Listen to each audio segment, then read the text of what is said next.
eu vou passar a palavra agora para o Vladimir Safatli. Ok, então, inicialmente eu também queria agradecer muito esse convite de estar aqui com vocês, todos os membros da banca. Queria começar também insistindo na importância desse debate junto com o companheiro Glauber Braga, que está passando por uma situação absolutamente indescritível e surreal no interior da política brasileira. Certo? Então, acho que toda a solidariedade ao Glauber é fundamental nesse momento. Certo? É uma das pouquíssimas pessoas dentro do Congresso que conseguem vocalizar a necessidade de um tipo de política que é a política que a gente defende. Certo? Então, eu queria, além de fazer isso, já começar tratando da questão que havia sido levantada, sobre, afinal de contas, para onde vai a esquerda. Eu tenho uma maneira de pensar que é mais ou menos a seguinte, a esse respeito. Eu acho que nada vai ser criado se nós não compreendemos de uma vez por todas que nós somos aqueles que vieram depois da derrota. É importante a gente entender muito claramente. Sim, a esquerda foi derrotada. Houve uma derrota. E ninguém vai tirar essa derrota de nós, porque é importante que nós pensemos todos os momentos daqui para frente. O que nos levou a essa derrota? Quais foram as suas causas? Por que que nós chegamos nesse ponto? E o que nós vamos fazer para nunca voltar a este ponto mais uma vez? É muito importante que a gente tenha uma compreensão clara de que há um momento de ruptura no interior da história da esquerda agora como a única condição da sua relevância daqui para frente. Acho que nessa mesa foi colocada de uma maneira muito clara, certo? O que aconteceu, não só com a esquerda brasileira, mas com a esquerda mundial, que simplesmente ela foi incapaz de compreender as crises que nos esperavam.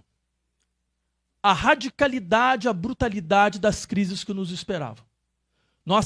As respostas da esquerda no governo foram respostas pífias, tíbias, fracas, certo? Que não conseguiram, que venderam um gradualismo como uma condição para que, de uma maneira ou de outra, fosse mais seguro o processo de transformação, e o que esse gradualismo produziu foi acelerar, não foi dar mais segurança, mas foi acelerar as crises que arrebentaram posteriormente os governos de esquerda. Foi acelerar a marcha da extrema-direita latino-americana, brasileira e mundial. Certo? E eu diria ainda mais, eu nem usaria o termo extrema-direita. Eu acho que é muito claro hoje em dia. Muitas vezes a gente insistia nesse termo e algumas pessoas achavam que a gente estava fazendo troça, que a gente era irresponsável, que a gente não sabia utilizar as palavras da maneira correta. Mas a palavra correta do que está contra nós é o fascismo. Essa é uma palavra analítica. E é absurdo que um país como o Brasil não tenha se dado conta disso. Um país que teve o maior partido fascista fora da Europa.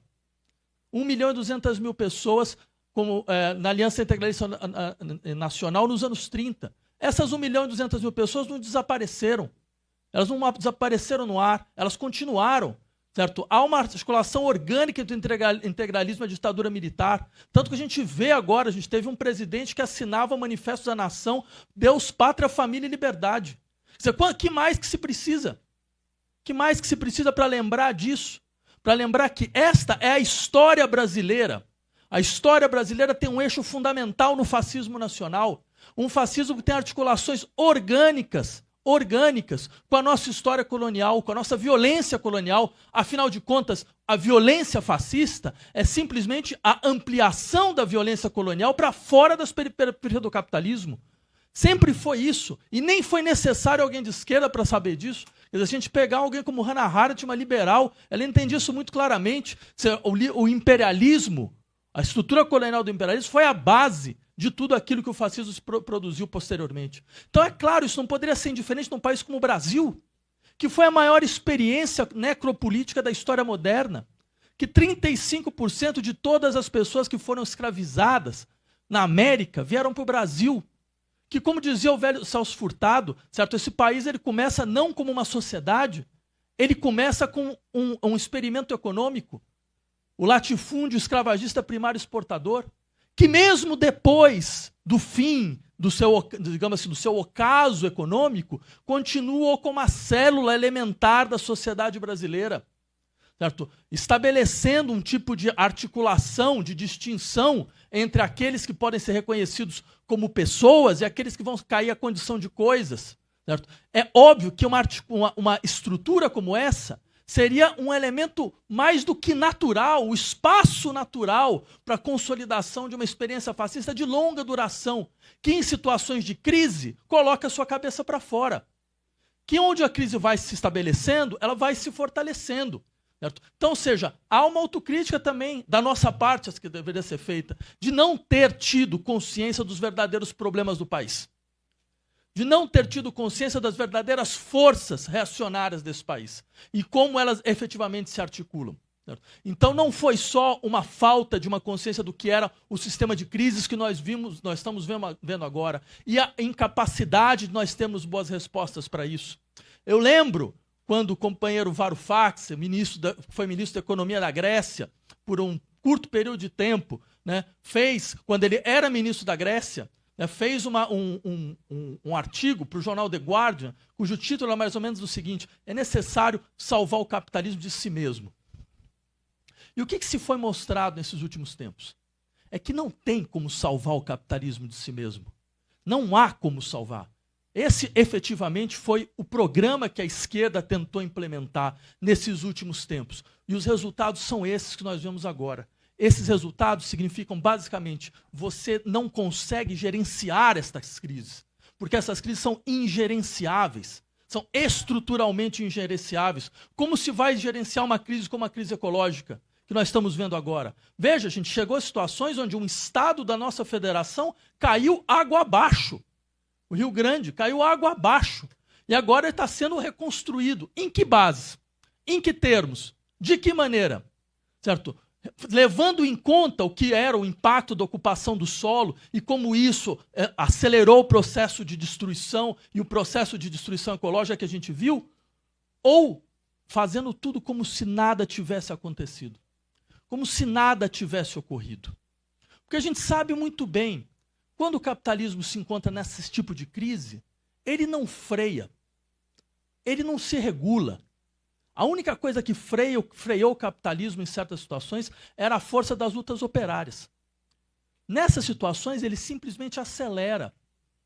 Ele acelera a partir das suas duas ilusões fundamentais. A ilusão da extração infinita de valor da terra e do trabalho. Ou seja, intensificando os regimes de trabalho numa situação cada vez mais brutalizada, a ponto de levar todas as nossas populações a uma situação de sofrimento psíquico insuportável, insuportável. Vejam, pensem bem, nós estamos falando de um país como o Brasil, acabei de ver o último número da Organização Mundial da Saúde, 10,5% da população brasileira com transtorno de ansiedade. O Ministério da Saúde projetou 15,5% de toda a população brasileira vai passar por um transtorno depressivo. Certo? Só nisso já é 25%. Você acha que isso é por quê? Por causa da água, que a gente tem um problema na água no Brasil? Ou porque talvez a gente está numa situação de tamanha brutalização das relações sociais que as pessoas implodem por dentro. Elas implodem porque elas já não têm mais nenhum tipo de solidariedade no campo do trabalho, elas não têm mais nenhum tipo de solidariedade no campo da sua experiência comunal, não há nada que não se sustente nesse aspecto. Então o que acontece? As respostas são essas. Isso que o capitalismo tem para nos oferecer nesse momento. E como se não bastasse essa aceleração no campo do trabalho e as suas consequências catastróficas, nós vemos a aceleração dessa tentativa de extração de valor cada vez maior no campo da terra. Como a gente está vendo agora. Veja, a gente está falando de um país que em 2023 queimou 18 árvores por segundo. 18 árvores por segundo foram queimadas nesse país. E a esperança de que alguma coisa disto se modificasse no governo Lula foi literalmente por água abaixo, porque a gente viu o que aconteceu no ano passado. Como lembrou o próprio Plínio, 70% do território brasileiro foi, de uma maneira ou de outra, tocado pelas queimadas. E qual foi a nossa resposta? Sabe qual foi a resposta do governo? Foi abrir um plano safra de 40 bilhões de dólares na semana que estava todo sendo queimado. Ou seja, simplesmente dobrando a aposta da catástrofe, alimentando, mostrando que não tem consciência nenhuma do que está acontecendo. nenhuma de quais são os verdadeiros problemas que nos afligem agora. Porque, afinal de contas, a nossa questão é muito clara. Se esse processo continua, e ele vai sendo cada vez mais aprofundado, até porque a gente sabe muito bem que o Brasil é hoje a maior fronteira de devastação ecológica do mundo, exatamente por causa da força do agronegócio, certo? Do agenciamento econômico que o agronegócio impôs na sociedade brasileira, certo? Se você não tem nenhuma força de contraponto, então é claro que a gente vai ficando de uma maneira cada vez mais evidente de uma impossibilidade estrutural sequer de fornecer o diagnóstico exato da situação. Então, neste campo, eu insistiria no seguinte: a fidelidade à experiência da derrota é a condição para nós falarmos nunca mais usem a nossa força para isso. Nunca mais peçam a nossa força para isso. Nunca mais nos obriguem a ter que fazer o tipo de apoio para uma ausência completa de programa, para uma ausência completa de ação política, que se vende como a única solução contra o fascismo, mas é uma parte do problema. Esse tipo de impotência é uma parte do problema. Porque é muito claro o que acontece com a população. Vendo-se uma situação como essa, a população se pergunta, mas afinal de contas, como é que eu posso apoiar a esquerda? Que não é que ela tenha alguma diferença, não é uma contradição performativa entre o que ela diz e o que ela faz. Não, mas o que ela faz, o que ela faz? Onde que está efetivamente a nossa dita solidariedade, concretamente? Quem é que está pensando aqui, tentando implementar um programa, uma estrutura de proteção social robusta, de educação, de saúde? Onde está isso? Em que governo de esquerda? Ou será que a esquerda não se transformou, na verdade, em uma forma de traição? Em um discurso miserável, onde a todo momento a gente fala para aquelas pessoas que em algum momento acreditaram em nós, que em algum momento investiram em nós, para falar, olha, desculpa, mas a gente não vai conseguir fazer o que a gente prometeu. Porque, afinal de contas, a correlação de forças é desfavorável, certo? Afinal de contas, você está vendo, bem, a gente tem que também conseguir fazer um tipo de aliança para poder barrar, certo, essa força incomensurável do fascismo. Então, o fascismo se transforma, Chico, essa foi a questão que a Diana havia levantado, se transforma num subterfúgio para a impotência. Esse é que é o problema. Não se transforma em um diagnóstico preciso, onde se fica muito claro a necessidade de fazer a única coisa que conseguiu parar o fascismo, é desenvolver um outro polo radical na política. Uma outra política radical. Se o fascismo é uma contra-revolução, e se nessa situação atual ele é uma contra-revolução preventiva, e é bom lembrar, porque tem alguns analistas que falam, não, mas é uma coisa muito paradoxal, porque é uma contra-revolução sem revolução à vista. Vejam só, meus amigos. O século XXI poderia ser descrito sem maiores dificuldades como um século de insurreições populares. Desde 2011 até agora, o século passou por todas as insurreições por todos os lados, desde a Primavera Árabe até a revolta de 2013, Turquia, Espanha, França, estalido chileno, Colômbia, ou seja, todos dizendo de maneira muito clara que havia uma insatisfação econômica profunda com as políticas que se transformaram em políticas hegemônicas por todos os lados. E é por isso que 2013 é um fator que divide a esquerda no meio, que mostra, afinal de contas, quem tinha um comprometimento efetivo com uma transformação e não tinha medo de insurreição popular, e quem não sabia nem o que estava acontecendo. E eu lembro muito bem, certo? A gente estava falando de intelectuais da época, afinal de contas, essa é a minha classe, certo? Em 2013, para que vocês possam ter uma ideia, eu lembro muito bem de reuniões que se fazia, normalmente dos intelectuais ligados ao PT, né, para tentar entender o que estava acontecendo. Eu lembro de uma que me tocou profundamente, certo? Mas de uma maneira que até hoje eu nunca esqueci. Que era num dado momento, então um deles vira e fala, olha, mas quem disser que está entendendo o que está acontecendo, está mentindo. Eu falei, não, peraí, meu amigo. Eu só quero entender uma coisa. Tem 500 mil pessoas gritando, eu quero escola padrão FIFA. E o que o senhor não está entendendo? qual foi a parte que o senhor perdeu? Porque eu que não estou entendendo essa coisa. Está todo mundo falando que não aguenta mais os preços do transporte público. Isso é húngaro?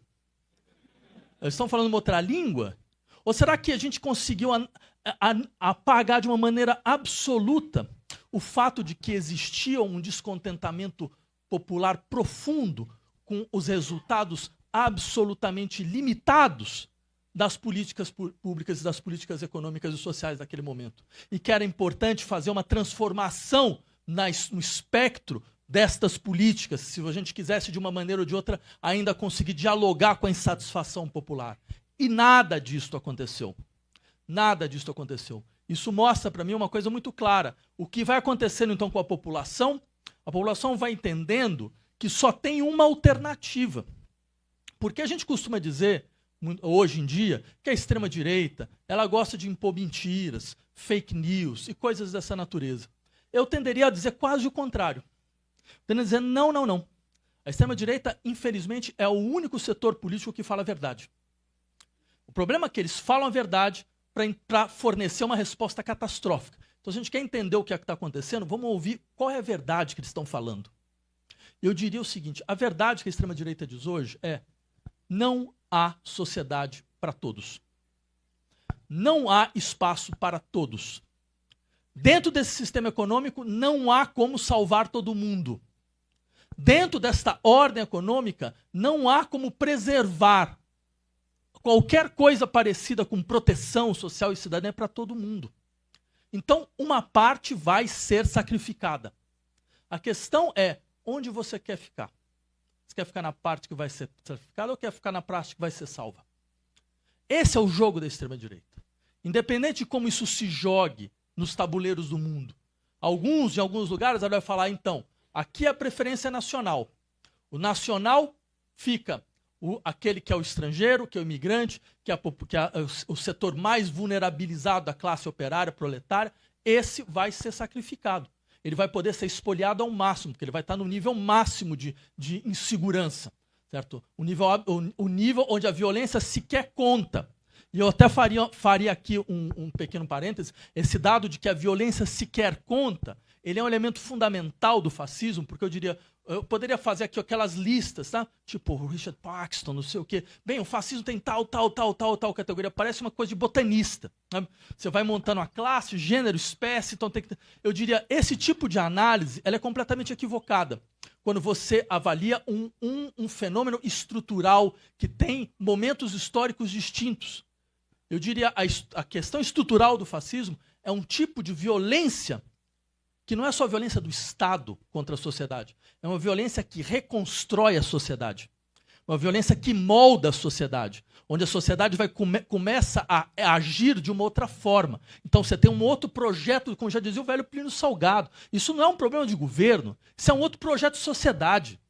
E é uma sociedade baseada num afeto central, que é o afeto da dessensibilização e da indiferença, do não sentir, do não se articular, não ter nenhum tipo de vínculo com o destino do outro. E a gente vê esses laboratórios globais de dessensibilização sendo apresentados à nossa frente como novos paradigmas de governo, certo? O que a gente viu em Gaza, o genocídio que a gente viu em Gaza, certo? Não é uma coisa que só vai acontecer em Gaza. Gaza simplesmente demonstrou de maneira explícita esta nova lógica de governo.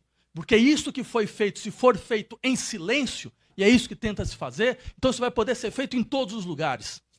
Isso vai poder ser repetido continuamente. Essa brutalidade colonial, que é a história do capitalismo, ela continua aqui. Então até diria, isso mostra, entre outras coisas, a inanidade absoluta de uma classe intelectual de crítica global, certo? Desse pessoal que fica fazendo crítica pós-colonial. Esse pessoal que faz crítica pós-colonial, acho que eles têm um problema, que o limite do pós-colonialismo deles vai até o Comitê de Diversidade do Magazine Luiza, certo? Porque quando você tem um problema colonial na tua frente, de verdade, o silêncio foi absurdo, foi absoluto. Claro que com exceções louváveis, certo, de pessoas de uma coragem indescritível, certo, que agora estão sofrendo muito, mas essas pessoas estão sofrendo todas essas coisas por quê? Porque não tiveram apoio devido. E continuam não tendo o apoio devido. Então, se essa é a questão, quer dizer, você vai reconstruindo a sociedade através de uma dessensibilização absoluta, então fica claro por que a extrema-direita consegue funcionar. Porque ela diz o seguinte, aqui entre nós, no Brasil, ela diz uma coisa muito clara. Ela diz o seguinte, dentro desse modelo, então, o que vale hoje é cada um por si. É cada um por si. Você empreende o seu negócio, e se você empreende, significa que, afinal de contas, o que é o outro? O outro é um concorrente, o outro é um competidor, o outro pouco importa. Dentro desse horizonte, por mais que isso seja brutal, eles dão uma resposta ao problema. E essa é a questão. E a questão interessante é qual é a nossa resposta. Mas eu quero dizer, a gente não está conseguindo dar uma resposta porque a gente foi obrigado a se colocar dentro, como justificativa, dentro do horizonte político que nos travou. Então, para nós, nesse momento, eu terminaria por aqui, só resta uma coisa.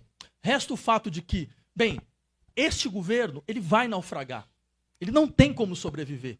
Certo? Agora, nós não vamos mais naufragar juntos.